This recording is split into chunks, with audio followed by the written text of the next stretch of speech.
Hello everyone, welcome back to my channel beyond learning hub. তোমরা আশা করি সবাই ভালো আছো। আজকে আমরা চলে এসেছি ইন্ট্রোডাকশানের ভিডিও, তো অবশ্যই তোমরা দেখে হবে। যদি পছন্দ হয় তো সেটা দেখে তোমরা অনেক কিছু জানতে পেরে হবে যে বিয়ন্ড লার্নিং হাব কী আছে এবং এটাতে কী করব। তাই আজকে বেশি টাইম ওয়েস্ট না করে আমরা হোয়াটসঅ্যাপ গ্রুপে একটা পোল করেছিলাম, যেটাতে আমি জানতে চেয়েছিলাম যে কোন সাবজেক্টের ক্লাস করালে সবচেয়ে প্রথমে ভালো হবে। তোমরা বললে যে ম্যাথের ক্লাস করলে ভালো হবে, সেটাতে বেশি ভোট হয়েছিল। তাই ম্যাথের ক্লাস করাতে এসেছি। প্রথম ক্লাস এটা ম্যাথের ক্লাস হবে। তাই এটার প্রথমে একটা আমরা ইউনিট বেছে নেব, সেই ইউনিট থেকে আমরা ক্লাস করাবো পার্টে। প্রথম পার্টে আজকে যে আমরা যেটা ইউনিট বেছেছি সেটা হলো তোমাদের unit 1।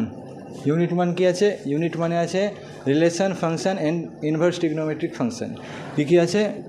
Relation, function and inverse trigonometric function. তো এই যে 3টা চ্যাপ্টার আছে এটা 3টা চ্যাপ্টার অনেক বেশি ইম্পর্টেন্ট আছে, কারণ তোমাদের বোর্ডসের 35 মার্কসের মধ্যে এই চ্যাপ্টারগুলো 3টে চ্যাপ্টার থেকে 7 মার্কস ক্যারি করে। তাই এটা চ্যাপ্টারটা অনেক ইম্পর্টেন্ট 3টাই। আর আজকে এই ইউনিটের প্রথম পার্ট, তাই এই পার্টে আমরা প্রথমে রিলেশনটা শিখব। রিলেশন বা সম্বন্ধ, এই চ্যাপ্টারটা আমরা প্রথমে শিখব। এবং তাহলে আজকের ক্লাসটা শুরু করা যাক। এই যে দেখো, আজকের ভিডিওতে যেটা আজকের পার্ট আছে, পার্ট 1, এই পার্টে যেগুলো হবে সেগুলো এখানে লিখে দিয়েছি। প্রথমে হবে রিলেশনের ধারণা, রিলেশন সম্বন্ধে ধারণা দিব। রিলেশন কোথা থেকে আসলো, কীভাবে আসলো, কী রকমের রিলেশন হয় বা রিলেশনের সংজ্ঞা, এসব বলবো। তারপরে কয়েকটি স্পেশাল রিলেশনের সম্বন্ধে আমরা জেনে নিব, যেমন অনেকগুলো রিলেশন থাকে সেগুলো জেনে নিব। আর তারপরে তোমাদের যে সিলেবাসে আছে রিলেশনের টাইপস, কয়েক টাইপের রিলেশন হয়, যেমন 4-5 টাইপের রিলেশন হয়। সেই রিলেশনের টাইপ থেকে কোয়েশ্চেন আসে, সেই টাইপগুলো আমি ভালো করে বুঝিয়ে দেবো, যাতে তোমাদের মাইন্ডে সব কিছু ক্লিয়ার হয়ে যায় এবং কোয়েশ্চেন আনসার করতে সুবিধা হয়। এবং এই পার্টে কোনো কোয়েশ্চেন থাকছে না, কোয়েশ্চেন অনুশীলনের কোয়েশ্চেন নেক্সট পার্টে, পার্ট 2-এ করে দেওয়া হবে। তোমরা এই ক্লাসটা দেখে ফিডব্যাক দিও, কমেন্ট করিয়ে জানিও যদি ক্লাসটা ভালো লাগে তো। আর তোমরা হোয়াটসঅ্যাপ গ্রুপে জয়েন আসো, সেখানে একটু থাকার চেষ্টা করো। সেখানে আমি চ্যানেলের বিভিন্ন আপডেট দিতে থাকবো, ডেসক্রিপশানে লিঙ্ক থাকবে, সেই লিঙ্ক থেকে জয়েন করতে পারো। তাহলে আসো, ক্লাস শুরু করা যাক। রিলেশন বা সম্বন্ধ, এটা হলো এমন একটি ধারণা যেটা শেখার জন্য তোমরা ক্লাস 11 থেকে শিখে এসছো। ক্লাস 11-এর ফার্স্ট সেমিস্টারের প্রথমেই ছিল সেট থিওরি অ্যান্ড রিলেশন। তো এই রিলেশনটা জানার আগে প্রথমে আমাদেরকে সেট জানতে হবে। সেট কী জিনিস? দেখো, সেট হলো কয়েকটি এমন এলিমেন্টসের গুচ্ছ যারা সংখ্যাপূর্ণ হয় এবং একে অপরের থেকে ভিন্ন হয়। এদের গুচ্ছকে বলা হয় সেট। যেমন এটা সেটকে আমরা সেকেন্ড ব্র্যাকেটে লিখি। সেকেন্ড ব্র্যাকেটে ধরি একটা সেট আছে এ, তো এ সেটে ধরে নিলাম 1, 2, 3, এই 3টা এলিমেন্ট আছে। এই একটাকে বলা হয় এলিমেন্ট বা পদ। এই এলিমেন্টগুলো মিলে একটা সেট তৈরি হয়েছে, এই সেটকে বলা হয় এ। সেটকে সবসময় ক্যাপিটাল লেটার দিয়ে লেখা হয়। এবার এই সেটের মধ্যে থেকে যে এলিমেন্টগুলো আছে, এলিমেন্টগুলোর যে সেটগুলো থাকে, যেমন 1 নিয়ে যদি একটা সেট বানায়, তো এটাকে বলা হবে এ সেটের উপসেট মানে সাবসেট। তো এটা যদি একটা বি সেট হয়, তাহলে বি সেটকে বলা হবে এ সেটের সাবসেট। এবার সেটের ধারণা হলো। তো সেট থেকে এবার আমরা সেট থেকে রিলেশন দিকে যাব। সেট থেকে রিলেশন কীভাবে আসবে? যে ধরে নিচ্ছি একটা সেট হবে এ আর একটা সেট হবে বি। এই দুটো সেট অশূন্য সেট মানে হলো যার মধ্যে একের বেশি পদ থাকবে। ধরে নিলাম এ সেটে আছে 1, 2, 3, এই 3টা পদ। আর বি সেটে এ, বি, সি, এই 3টে পদ। তাহলে এই এ সেট আর বি সেট এদের কার্তেসিয়ান প্রোডাক্ট কি? কার্তেসিয়ান প্রোডাক্ট হলো এ ক্রস বিকে কার্তেসিয়ান প্রোডাক্ট বলা হবে যদি A cross B equal to second bracket x, y such that এক্সটা যেটা থাকবে, এক্সটা আসবে এ থেকে, আর ওয়াই যেটা আসবে ওটা আসবে বি সেট থেকে। তাহলে একে বলা হবে কার্টেজিয়ান প্রোডাক্ট, এ আর বি এর কার্টেজিয়ান প্রোডাক্ট। এই কার্টেজিয়ান প্রোডাক্ট যে থাকবে, এর মধ্যে যেগুলো এলিমেন্টগুলো থাকবে, এই এলিমেন্টগুলোর উপসেটগুলোকে বলা হবে রিলেশন। তাহলে রিলেশন কিছুই নয়, রিলেশন হলো এ আর বি এর কার্টেসিয়ান প্রোডাক্টের উপসেটকেই বলা হবে রিলেশন। রিলেশনের বিভিন্ন প্রকারভেদ আছে, যেমন একটি হলো শূন্য সম্বন্ধ। শূন্য সম্বন্ধ কেমনির? শূন্য সম্বন্ধ শূন্য সম্বন্ধ হলো যে এ ক্রস বি যে কার্টেসিয়ান প্রোডাক্ট ছিল তার মধ্যে থেকে যদি আমি একটা উপসেট তো হতে পারে, মানে কোনো পদ না নিয়েও একটা উপসেট হতে পারে, সেই উপসেটকে বলা হবে ফাই। কি বলা হবে? ফাই। ফাই হলো এমন একটা উপসেট, এমন একটা সেট যার মধ্যে কোনো এলিমেন্ট নাই। তো যদি এ ক্রস বি কোনো একটা কার্টেসিয়ান প্রোডাক্ট হয় তাহলে তার মধ্যে যে এলিমেন্টগুলো আছে তার মধ্যে থেকে যদি আমি কোনো এলিমেন্টকে না নিয়ে একটা উপসেট বানাই তো সেটা উপসেট হবে ফাই। এই ফাইটা হবে একটা শূন্য সম্বন্ধ। কী হবে? একটা শূন্য সম্বন্ধ। সম্বন্ধের মধ্যে দুটো অংশ থাকে। কীরকম দুটো অংশ? এক নম্বর হলো ডোমেইন আর দুই নম্বর হলো রেঞ্জ। এটাকে বলা হয় ক্ষেত্র, এটাকে বলা হয় পাল্লা। তাহলে ক্ষেত্র কি আর পাল্লা কি? যেমন কি আমরা জানি একটা রিলেশন, একটা আর যদি হয় এ কমা বি সি কমা ডি, তাহলে এর মধ্যে থেকে যেটা প্রথম পদগুলো আছে, প্রথম পদগুলো যেগুলো থাকবে তাদেরকে বলা হবে ডোমেইন। কী বলা হবে? ডোমেইন বলা হবে, যাকে বলা হবে ক্ষেত্র বা অঞ্চল। Domain, domain of R equal to A comma C, এটা হলো আর এর বা সম্বন্ধের ডোমেইন। আর রেঞ্জ, রেঞ্জ কি হলো? যে ক্ষেত্র বা পাল্লা, ক্ষেত্র আছে যা অঞ্চল, তার যে পরে থাকছে মানে পাল্লাটা। যেমন আমরা বলেছিলাম যে রিলেশন কী হবে? এ বি কার্টেসিয়ান প্রোডাক্ট থেকে এমন একটা উপসেট যার এক্স কমা ওয়াই নেওয়া হবে আর যার এক্স থাকবে এ থেকে আর ওয়াই থাকবে বি থেকে। তাহলে যেটা এ থেকে নেওয়া হবে এটা তো হয়ে গেল ডোমেন। এবার যেটা বি থেকে নেওয়া হবে, বি সেট থেকে নেওয়া হবে, ওইটাকে বলা হবে রেঞ্জ। তো যদি এটা সেটকে নিই, আর সম্বন্ধ নিই, তো আর সম্বন্ধ যদি নিলাম এ কমা বি আর সি কমা ডি, তাহলে এর মধ্যে থেকে রেঞ্জ হবে, রেঞ্জ অফ আর হবে বি কমা ডি। এটা হলো সম্বন্ধের রেঞ্জ। তো এটা ডোমেন, এটা হলো রেঞ্জ। আরেকটা সেট আছে যেটা হলো বিপরীত সম্বন্ধ। বিপরীত সম্বন্ধ কীরকম হলো? যে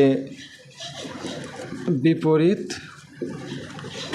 সম্বন্ধ, বিপরীত সম্বন্ধ কীরকম হবে?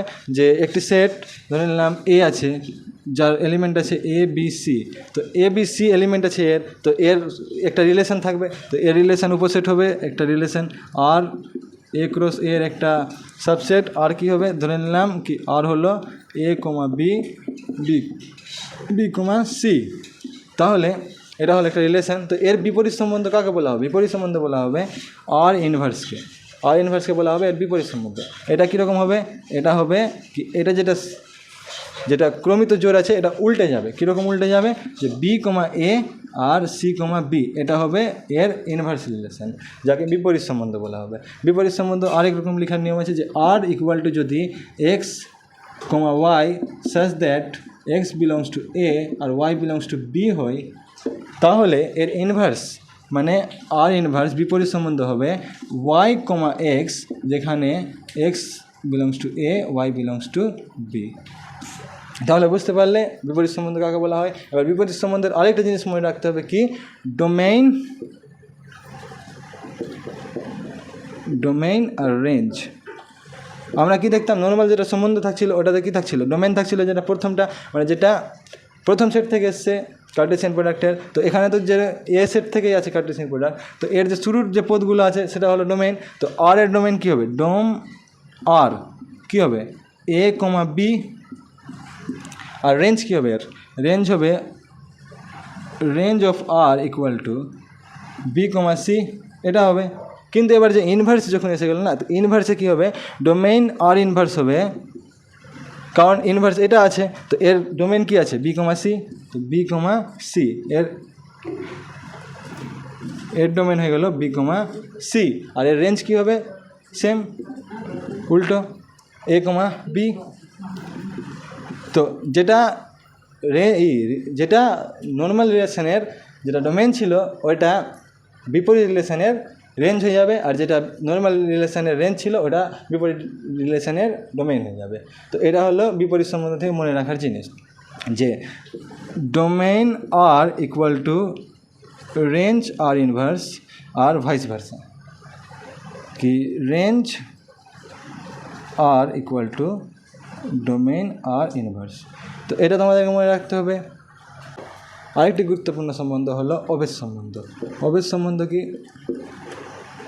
অভেদ সম্বন্ধ, অভেদ সম্বন্ধ কী হবে, যে এ সেট যদি থাকে অশূন্য সেট এ কমা বি কমা সি, তাহলে এর উপর যে আর থাকবে, আর যেটা সাবসেট হবে এ ক্রস এর, সে আর যে হবে, আর যদি এমন হয়, আর এর মধ্যে এক্স কমা ওয়াই যদি এমন পদ হয় যে such that x equal to y, মানে এক্স যেটা আছে ওটাই ওয়াই হবে, আর তাছাড়া আর কিছু থাকবে না।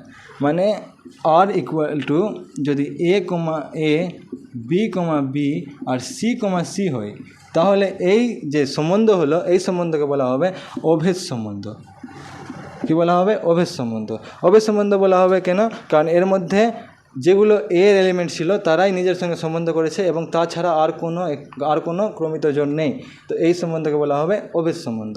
কিন্তু যদি এখানে থাকতো R equal to A comma A, B comma B, C comma C আর যে কোনো একটা সি কমা এ, তাহলে এটাকে আর অভেদ সম্বন্ধ আমরা বলতে পারতাম না। কেন? কারণ এখানে এক্সট্রা একটা এসে গেছে, ওই এক্সট্রা এলিমেন্টটা এখানে ধরা যাবে না, তাই এটা অভেদ সম্বন্ধ হবে না। চলো স্টুডেন্টস, এবার পড়ে নিই রিলেশনের টাইপস। রিলেশন 3 টাইপের হয়। প্রথম টাইপ হলো সুষম সম্বন্ধ। সুষম সম্বন্ধ কি? সুষম সম্বন্ধ হলো এক বিশেষ ধরনের সম্বন্ধ যেখানে কোনো একটি সেটের উপর যদি আর সম্বন্ধ হয়, তাহলে আর সম্বন্ধে প্রথম সেটের প্রত্যেকটি পদ যদি প্রত্যেকটি পদের সঙ্গে সম্বন্ধ করে, তাহলে সেটাকে সুষম সম্বন্ধ বলা হবে। এসো তাহলে দেখে নিই। যদি একটি অশূন্য set A equal to A comma B comma C হয়, তাহলে এই এ সেটের উপর যে কার্টেসিয়ান প্রোডাক্ট থাকবে এ ক্রস এ, তার মধ্যে থেকে একটা সাবসেট আর এমন হবে যাতে করে R equal to A comma A, B comma B, C comma C হয়। এই তিনটে থাকতেই হবে। এই তিনটে যদি থাকে তাহলে বুঝে নিতে হবে এটা একটি সুষম সম্বন্ধ। এবার এরপরে আরও থাকতে পারে, যেমন এ কমা বি থাকতে পারে বা বি কমা সি থাকতে পারে, কিন্তু যদি এ comma A, B comma B, C comma C থাকে তাহলেই বলা যাবে এটি একটি সুষম সম্বন্ধ। এবার যদি আমি লিখি R equal to A comma A, A comma B, A comma A, B comma B, তাহলে এটি কি সুষম সম্বন্ধ হবে? না, এটা সুষম সম্বন্ধ হবে না। কেন? এখানে এ কমা এ আছে, বি কমা বি আছে, কিন্তু এখানে সি কমা সি নেই। মানে এ সেটের যতটা এলিমেন্ট আছে সবটা এলিমেন্টকে নিজের সঙ্গে সম্বন্ধ করতে হবে, আর প্রত্যেকটি ক্রমিত জোড়কে আর সম্বন্ধে থাকতে হবে, তাহলে সেটি একটি সুষম সম্বন্ধ হবে, না হলে হবে না। তাহলে বুঝতে পারলে কোনটি সুষম, এটি সুষম হবে, এটি সুষম হবে না। বুঝতে পারলে কী জন্য হবে বা কী জন্য হবে না। এরপরে আমরা যে সম্বন্ধ পড়ব সেটা হলো প্রতিসম সম্বন্ধ। প্রতিসম সম্বন্ধ কি?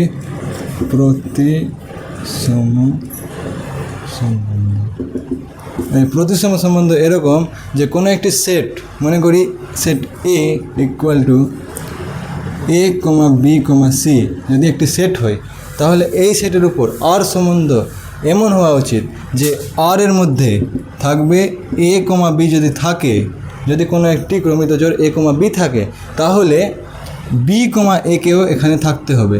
যদি এ কমা বি আর বি কমা এ দুটোই থাকে, তাহলে এটাকে বলা হবে প্রতিসম সম্বন্ধ। প্রতিসম সম্বন্ধ কীভাবে দেখব? যে যদি এ কমা বি বিলংস টু আর, এটা ইমপ্লাইজ করে যে বি কমা এও বিলংস টু আর, তাহলে আমরা বলতে পারবো যে এই সম্বন্ধটি প্রতিসম সম্বন্ধ আছে। প্রতিসম সম্বন্ধ কীভাবে চিনব দেখে নিচ্ছি একবার। আর ইকুয়াল টু যদি c comma B, B comma C, এ কমা সি, সি কমা এ হয়, তাহলে এই যে এটা সম্বন্ধ আছে, এই সম্বন্ধের মধ্যে আমি চেক করব যে যদি এ কমা বি আছে, তাহলে বি কমা এ আছে কি না। দেখছি এটা ধরে নিলাম এ, এটা বি, তো সি কমা বি আছে, তাহলে কি থাকতে হবে? বি কমা সি থাকতে হবে। বি কমা সি আছে, আছে, বি কমা সি আছে, তাহলে তারপর এটা চেক করব যে এ কমা সি আছে, হ্যাঁ এ কমা সি আছে, তাহলে কি থাকতে হবে? সি কমা এ থাকতে হবে। সি কমা এ আছে, তাহলে এটা কি প্রতিসম সম্বন্ধ বলা যাবে? বলা যাবে, এটাকে প্রতিসম সম্বন্ধ বলা যাবে। যদি এখানে এ কমা বি থাকতো আর বি কমা এ থাকতো না তাহলে এটাকে প্রতিসম সম্বন্ধ আমরা বলতে পারতাম না। কিন্তু এখানে একটা ক্যাচ আছে, কী আছে, যে পরীক্ষাতে অনেক সময় কোশ্চেন এরকম দিয়ে দেয় যে R equal two phi set, মানে এর মধ্যে আর ইকুয়াল টু কিছুই নাই, এমন একটা সম্বন্ধ যার মধ্যে কিছুই নেই। কারণ এটাও তো একটা উপসেট আছে, এটাও তো এ সেটের মানে এ ক্রস এ কার্টেসিয়ান প্রোডাক্টের একটা সাবসেট তো আছে, এটাও এই ফাই সেটটাও তো একটা সাবসেট আছে, তো এটাও তো একটা সম্বন্ধ হবে। তো এই সম্বন্ধকে কি বলা হবে, এই সম্বন্ধকে প্রতিসম আছে কি নাই? তো আমাদের যে নিয়ম আছে কি এ কমা বি যদি আর এর মধ্যে থাকে তাহলে আমাদেরকে দেখতে হবে বি কমা এ আছে কি না। কিন্তু এখানে এ কমা বি নাই, এখানে কোনো ক্রমিত জোড় নাই, মানে এ কমা বি নাই, তো এ কমা বি নাই, তো বি কমা এ আমাদের খোঁজার দরকার পড়বে না, কারণ এর মধ্যে কোনো শর্ত ভঙ্গ হচ্ছে না। প্রতিসমর শর্ত হলো কি যদি থাকে এ কমা বি তাহলেই বি কমা একে খুঁজতে হবে, বি কমা এ থাকবে। কিন্তু এখানে এ কমা বি নাই, তাহলে এটি প্রতিসমর ক্যাটাগরিতে পড়বে, এটা শর্ত ভঙ্গ করছে না, তাহলে এটাও প্রতিসম সম্বন্ধ হবে। পরীক্ষাতে অনেক সময় কোশ্চেন দিয়ে দেয় এরকমের, যেখানে এ কমা বি থাকে না, মানে ফাই সেট দিয়ে দিল আর বলে দিল কি এটা প্রতিসম সম্বন্ধ আছে কি নাই, তো এটা প্রতিসম সম্বন্ধ হবে। এটাকে তোমরা কি নোট করে রেখে নিতে পারো, কি নোট।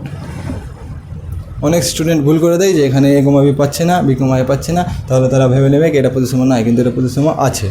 এরপরে যে 3 নম্বর সম্বন্ধ বাঁচলো সেটা হলো সংক্রমণ সম্বন্ধ। 3 নম্বর সংক্রমণ সম্বন্ধ।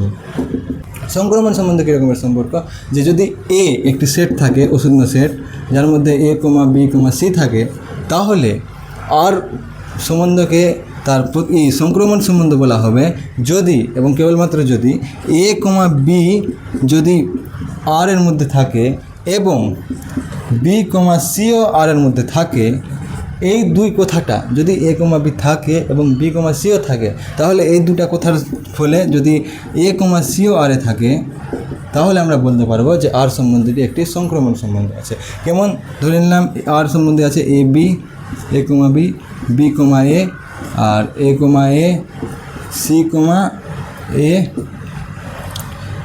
আর সি কমা বি, তাহলে এটার সম্বন্ধ সংক্রমণ সম্বন্ধ আছে কি না।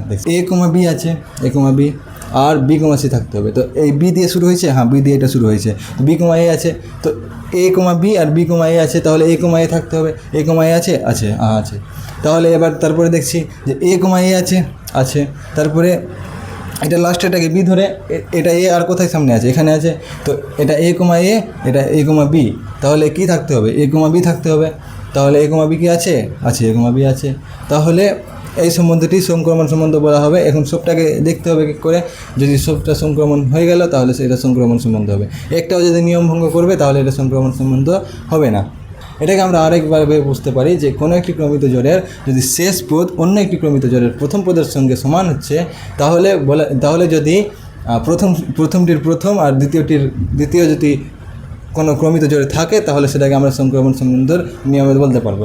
যেমন এ কমা বি, এই বিটা যে সেকেন্ড বিটা আছে এটা অন্য কোনো ক্রমিত জোড়ের শুরুতে আছে কিনা, এটা শুরুতে আছে, তাহলে এই দুটাকে ছেড়ে যদি এটা নিয়ে যদি কোনো ক্রমিত জোড় থাকে তাহলে বলা যাবে সংক্রমণের নিয়ম মানছে। কীরকম, যে এটা যদি এটা সেম আছে, তাহলে এই দুটাকে সরিয়ে আমরা কি দেখব, এটা আছে কি নাই, তো এ আছে, এখানে এ আছে, তাহলে এটা সংক্রমণ আছে, সংক্রমণের নিয়ম মানছে। এবার এটাকে দেখছি, এটা ধরে নিলাম এ, এটা ধরে নিলাম বি, এবার এটা এ দিয়ে কোনোটা শুরু হয়েছে, এ দিয়ে শুরু হয়েছে, এটা শুরু হয়েছে, তাহলে এটা বাদ দিয়ে যেটা বানাবো সি কমা বি, সি কমা বি আছে, আছে, সি কমা বি আছে। আবার কি দেখছি, এটা সি আর বি এ শেষ হয়েছে, এবার কোনটাতে বি এ শুরু হয়েছে, বি এ শুরু হয়েছে এটাতে, তাহলে এটা বি এ শেষ হয়েছে, এটা বি এ শুরু হয়েছে, যেটা বি এ শেষ হয়েছে তার পদ আর যেটা বি এ শুরু হয়েছে তার পদ যদি থাকে কোনোটাতে তাহলে ওটা সংক্রমণের নিয়ম মানছে। তো এর শুরুতে যেটা আছে সি আর এর শেষে যেটা আছে এ, এটা যদি কোনো থাকে তাহলে এটা সংক্রমণের নিয়ম মানছে। তো এটা সি আর এ এখানে আছে, তাহলে এটা সংক্রমণের নিয়ম মানছে। তো এইভাবে করে সংক্রমণ আছে কি না যাচাই করা যেতে পারে। তো নিয়মটা লিখে নাও, যদি কোনোটার শেষ পদ ধরে নিলাম বি এটার, আর অন্য একটি ক্রমিত জোড়ের শুরুর পদ হচ্ছে এটা, তাহলে কি করব, এটার শেষ পদ দেখব, এটার শুরুর পদ দেখব, আর এই দুটো পদকে সরিয়ে যেটা বাকি দুটো পদ আছে ওইটা নিয়ে যদি কোনো ক্রমিত জোড় থাকে তাহলে দেখব এটা সংক্রমণ আছে কিনা। তো এটা যদি কোনো ক্রমিত জোড় থাকে এ কমা সি, তাহলে আমরা বুঝে যাব যে ওটা সংক্রমণের নিয়ম মানছে, তাহলে এটা সংক্রমণ সম্বন্ধ হবে। কিন্তু এবার অনেক সময় ওই প্রতিসম সম্বন্ধের মতো একটা কোশ্চেন দিয়ে দেয়। কী কোশ্চেন দিয়ে দেয় কি আর একটা আছে সম্বন্ধ যার মধ্যে আছে বি কমা সি আর এ কমা সি। এবার বলবে এটা সংক্রমণ সম্বন্ধ আছে কি নাই। আর সংক্রমণ সম্বন্ধের নিয়ম কি আছে কি if a comma b belongs to R and b comma c belongs to R then that implies a comma c belongs to R। তাহলে আমাদের খুঁজতে হবে যে a comma b আছে কি নাই, তারপর খুঁজতে হবে b comma c আছে কি নাই, তারপরে আমাদেরকে দেখতে হবে যদি a comma c থাকে তাহলে সেটি সংক্রমণ হবে, আর না থাকে তো হবে না। b comma c, এবার b comma c কে যদি আমি a comma b ভাবি তাহলে এখানে কি দেখতে পাচ্ছি যে c এটা বি এর ভূমিকা নিচ্ছে, এটা এর, তো এখানে বি দিয়ে তাহলে অন্যটাকে শেষ হতে হবে, কারণ বি কমা সি লাগবে। তো সি দিয়ে কোনোটা শুরু হচ্ছে, সি দিয়ে কোনোটা শুরু হচ্ছে না, তো সি দিয়ে এখানে কোনোটা শুরু হচ্ছে না, তো এখানে আমি বি কমা সি পাচ্ছি না। তো এ কমা বি পাচ্ছি কিন্তু বি কমা সি পাচ্ছি না। তো বি কমা সি যদি পাচ্ছি না সংক্রমণের নিয়ম লাগবে না এখানে। তো নিয়ম যখন লাগছে না তো নিয়ম ভঙ্গ হচ্ছে না, কারণ আমাদেরকে নিয়ম বলে দিয়েছে কি প্রথমে আমাদেরকে এ কমা বি খুঁজতে হবে, তারপরে দেখতে হবে বি কমা সি আছে কিনা। যদি এই দুটো থাকে তারপরে আমরা যাচাই করতে পারবো যে সংক্রমণ আছে কি নাই। তো এখানে তো নাই, এই বি কমা সি তো নাই, তাহলে আমরা এটা নিয়ম লাগাতে পারবো না, তাহলে আমরা বলতে পারবো না যে এটা সংক্রমণ নাই। আমাদেরকে ধরে নিতে হবে যে এটা সংক্রমণ আছে, কারণ এটা সংক্রমণীয়, তাহলে আমরা এটা নিয়ম লাগাতে পারবো না। তাহলে আমাদেরকে বলতে হবে এটা সংক্রমণ আছে, কারণ এটি কোনো নিয়ম ভঙ্গ করছে না সংক্রমণের। যদি এখানে এ কমা বি থাকতো আর একটা বি কমা সি থাকতো, মানে কোনো একটা ক্রমিত জোড় সি দিয়ে শুরু হতো, যেমন সি কমা এ যদি থাকতো, তাহলে এখানে কী হতো কি এ কমা বি আছে, বি কমা এও থাকতো, বি কমা সিও থাকতো। তাহলে কী হতো কি এটা সি দিয়ে শেষ হয়েছে, এটা সি দিয়ে শুরু হয়েছে, তাহলে আমাদের কী খুঁজতে হতো বি কমা এ খুঁজতে হতো, কিন্তু বি কমা এ কি আছে, এখানে বি কমা এ নাই, তাহলে এটা কী হতো এটা সংক্রমণ হতো না। কিন্তু এটা যেহেতু নাই তাহলে আমরা কি বলতে পারবো, এটা যদি না থাকে তাহলে আমরা বি কমা সি খুঁজে পাচ্ছি না, তো বি কমা সি খুঁজে না পেলে আমরা বলে দেবো এটা সংক্রমণ সম্বন্ধ আছে। তাহলে তোমরা একটা কি নোটস লিখে রাখতে পারো যে এ কমা বি যদি আর এ থাকে, আর যদি কোথাও বি কমা সি খুঁজে পাচ্ছি না, কোনো ক্রমিত জোড়ের জন্য বি কমা সি যদি খুঁজে না পাই তাহলে আমরা এটাকে বলতে পারবো যে এটা সংক্রমণ সম্বন্ধ আছে, এটা সংক্রমণ সম্বন্ধ হবে। এ কমা বি যদি আছে আর বি কমা সি খুঁজে পাচ্ছি না কোনোটার জন্যই, আর যদি অন্যটার জন্য পাচ্ছি আর তারপরে নিয়ম দেখবো, যদি নিয়মে মিললো তো মিললো, না মিললে তো সংক্রমণ হবে না। যদি এ কমা বি থাকলো, বি কমা সি থাকলো আর এ কমা সি নাই, তাহলে ওটাকে বলতে পারবো সংক্রমণ নাই। কিন্তু যদি আমি এ কমা বি পাবো আর বি কমা সি পাবো না, তাহলে আমি বলতে পারবো না যে এটা সংক্রমণ নাই, আমাদের বলতে হবে এটা সংক্রমণ আছে, কারণ এটা কোনো নিয়ম ভঙ্গ করছে না। এটা কথাটা মনে রাখবে, এটা কোয়েশ্চেনে অনেক কাজে লাগবে। তাহলে এবার 4 নম্বর এবং লাস্ট সম্বন্ধে চলে যায়। এই সম্বন্ধটি হলো সমতুল্যতা সম্বন্ধ। সমতুল্যতা সম্বন্ধ, এই সম্বন্ধ কীরকম? এই সম্বন্ধ নতুন কিছু না, এই যে পুরাতন আমরা 3টা সম্বন্ধ বললাম একটু আগেই, যে সসম সম্বন্ধ, প্রতিসম সম্বন্ধ এবং সংক্রমণ সম্বন্ধ। যদি এই 3টাই সম্বন্ধ মিলে একটা সম্বন্ধ হবে তাহলে এটা হলো সমতুল্য সম্বন্ধ। কীরকম? যদি একটি অশূন্য সেট এ হয় যার মধ্যে কি আছে এ কমা বি কমা সি, এই 3টি এলিমেন্ট আছে, তাহলে এই যে এ সেটটি আছে এর থেকে একটি সম্বন্ধ যদি আর হয়, এই আর সম্বন্ধ যদি সুষম হয় আবার প্রতিসম হয় আবার সংক্রমণ হয়। যদি এই আর সম্বন্ধটি সুষম সম্বন্ধ হয়, প্রতিসম হয় এবং সংক্রমণ হয়, তাহলে এই আর সম্বন্ধকে বলা হবে সমতুল্য সম্বন্ধ। কী বলা হবে? সমতুল্য সম্বন্ধ। তাহলে আমরা একবার সমতুল্য সম্বন্ধের একটা উদাহরণ দেখে নিই, তারপরে আমরা বুঝতে পারবো। ধরি আর একটা সেট আছে যার মধ্যে এ comma A, B comma B, C comma C এটা আছে। আমাদেরকে প্রথমে সুষম সম্বন্ধ আছে কিনা চেক করতে হবে। তো সুষম সম্বন্ধের নিয়ম কী ছিল? সুষম সম্বন্ধের নিয়ম ছিল যে যদি কোনো একটি সম্বন্ধ আর হয় তাহলে সুষম বলা হবে যদি প্রত্যেকটি পদ নিজের সঙ্গে সম্বন্ধ করে, মানে এ comma A, B comma B, C comma C থাকতে হবে। তো এখানে এ কমা এ আছে, বি কমা বি আছে, সি কমা সি আছে, তাহলে এটা কী হবে? একটা সুষম সম্বন্ধ হবে, এটা সুষম সম্বন্ধ হবে। তারপরে প্রতিসম সম্বন্ধ চেক করবো। প্রতিসম সম্বন্ধ কী ছিল? কোনো একটি সেটের উপর সুষম সম্বন্ধ, কোনো একটি সেটের উপর প্রতিসম সম্বন্ধ আর তখনই বলা হবে যখন এ কমা বি যদি থাকে সম্বন্ধে, তাহলে বি কমা এও থাকতে হবে। তো এখানে এ কমা বি যদি এ কমা এ থাকে তাহলে বি কমা এ কে থাকবে? তার উল্টো থাকবে, মানে এ কমা এ যেটা আছে সেমভাবে বি কমা বি আছে, সি কমা সিও আছে। তো এটা কী হবে তাহলে? প্রতিসম সম্বন্ধ হবে। আর সেমভাবে যদি সংক্রমণ সম্বন্ধ দেখি, তো সংক্রমণ সম্বন্ধতে কী হবে? এ কমা বি যদি থাকে আর বি কমা সি যদি থাকে, তাহলে সি কমা একে থাকতে হবে। তাহলে আমরা দেখছি সংক্রমণ আছে কি না। তো এ কমা এ আছে, কিন্তু এখানে এ দিয়ে যেটা শেষ হয়েছে, তো কোনোটা এ দিয়ে শুরু হয়নি, তাহলে এখানে বি কমা সি নাই, তাহলে এখানে সংক্রমণের নিয়ম কোনো ভঙ্গ হচ্ছে না। তাহলে যে কোনোটাই দেখি বি শেষে আছে, কিন্তু কোনোটা বি দিয়ে শুরু হচ্ছে না, এটি শর্তকে উপেক্ষা করছে না, তাই এটা সংক্রমণ সম্বন্ধও বলা হবে, প্রতিসম বলা হবে, সংক্রমণও বলা হবে। তাহলে এটি একটি কী হয়ে যাবে? সমতুল্য সম্বন্ধ হয়ে যাবে, সমতুল্য। তাহলে এটি কী হয়ে যাবে? একটা সমতুল্য সম্বন্ধ হয়ে যাবে। তাহলে এটা হলো সমতুল্য সম্বন্ধ। আজকের ক্লাস এখানেই সমাপ্ত করছি। তোমরা হয়তো আশা করি সব কিছু ভালো করে বুঝতে পেরে গেছো, যেগুলো বুঝিয়েছি। কোনো বোঝাতে যদি কোনো ভুল হয় তাহলে কমেন্ট করে জানিও। যদি এই ভিডিওটা তোমাদের ভালো লাগে, এই ভিডিওতে কিছু বুঝতে পারো, তাহলে তোমরা এটাকে লাইক করো, কমেন্ট করো আর শেয়ার করো। তোমাদের কোনো ডাউট থাকলে কমেন্টে জানিও, আমি কমেন্ট দেখবো আর কমেন্টে রিপ্লাই দেবো। আর তারপরে এরপরের পার্টে আমরা কোশ্চেন আনসার করার চেষ্টা করব, যে কোশ্চেন আনসারে যে ট্রিকগুলো থাকে বা তার পিছনে যে কনসেপ্ট থাকে সেগুলো আমি বোঝানোর চেষ্টা করব। তাহলে এই চ্যানেলের সঙ্গে জুড়ে থাকো, সাবস্ক্রাইব করো আর বেল আইকন অন করে দাও, যাতে তোমাদের কাছে নোটিফিকেশান সবথেকে প্রথমে পৌঁছে যায়। এবং ভিডিওতে কোনো যদি প্রবলেম হয়, যেমন লাইটিংয়ের প্রবলেম হতে পারে বা হ্যান্ডরাইটিং বা কোনো ছোটো অক্ষরে লেখার তোমাদেরকে অসুবিধা যদি হয়ে থাকে, তাহলে সেটাকে একটু অ্যাডজাস্ট করে নাও, কারণ এখন নতুন নতুন বানাচ্ছি, তাই আমার একটু অভিজ্ঞতার কম আছে। তাহলে সেটাকে আমরা ধীরে ধীরে উন্নতি করার চেষ্টা করব এবং তোমাদের কাছে একটা কোয়ালিটি এডুকেশন ভিডিও আনার চেষ্টা করব। তাহলে এই বলে আজকের ভিডিওটাকে শেষ করছি। দেখা হবে নেক্সট পার্টে। লার্ন টুডে, বিল্ড টুমরো, গো বিয়ন্ড লার্নিং হাব।